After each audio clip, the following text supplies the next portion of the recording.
더불어민주당 비례대표 김민숙 의원입니다. 이상래 의장님과 선배 동료 의원님, 이장우 시장님과 설동호 교육감님, 그리고 관계 공무원 여러분, 지난 10월 말 이태원 참사의 아픔이 여전히 온 나라를 감싸고 있는 2022년 겨울입니다.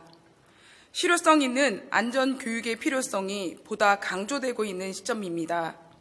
저는 우리 아이들이 생활 속에서 쉽게 노출될 수 있는 안전위험 요소인 전동 킥보드, 마약, 그리고 도박에 대해 말씀드리고자 이 자리에 섰습니다. 퍼스널 모빌리티, PM이라 불리는 전동 킥보드를 이용하는 청소년들이 많습니다. 2명 이상의 청소년들이 함께 타는 모습도 자주 볼 수 있습니다. 전동 킥보드를 타려면 만 16세 이상이 취득할 수 있는 원동기 장치 운전면허가 필요합니다. 그러나 대부분의 전동 킥보드 공유업체는 면허 확인을 필수로 하지 않고 있습니다. PM 관련 교통사고는 해마다 증가하고 있습니다. 특히 청소년들이 전동 킥보드를 이용하다 낸 사고는 최근 5년간 약 46배 급증하였습니다. 우리 아이들은 위험한 상황에 고스란히 노출된 채 가해자 또는 피해자가 되고 있습니다. 정부에서는 지난달 PM 안전하게 타기 3단계 행동수칙을 마련하고 홍보에 나서고 있는데 이 정책이 실효성 있는지 의문입니다. 운전면허 없이는 대여를 못하게 하거나 헬멧을 쓰지 않으면 시동이 걸리지 않게 하는 방법, 블랙박스를 강제로 작동시키는 방법 등 다양한 기술로 위험을 낮출 수 있는데 현재 임대사업자에게 이런 의무를 부여하는 법적 규제 장치는 없습니다. 조속히 관련 법안이 마련되어야 할 것입니다.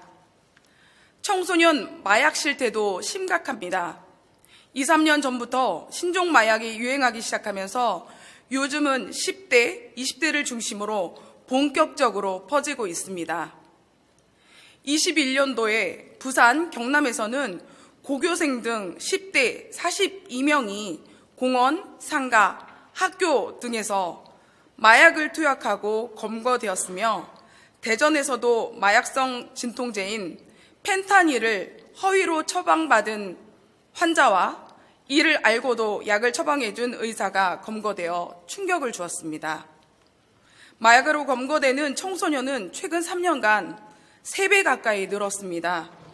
전문가들은 청소년 마약 사범이 늘어나는 이유로 마약 거래가 SNS를 통해 비대면으로 이루어지면서 마약을 접하기 쉬워졌기 때문으로 보고 있습니다.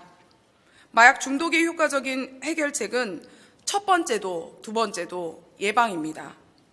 이를 위해서는 마약에 대한 호기심을 자극하지 않는 환경을 조성하는 것도 필요하지만 아이들에게 마약의 위험성을 알리고 적절한 교육을 하는 것이 더욱 필요합니다. 마지막으로 도박 관련 실태입니다. 도박에 중독된 청소년이 해마다 늘고 있고 연령은 점점 하향화되고 있습니다. 도박은 우리 생활 속에 아주 가까이 자리 잡고 있습니다.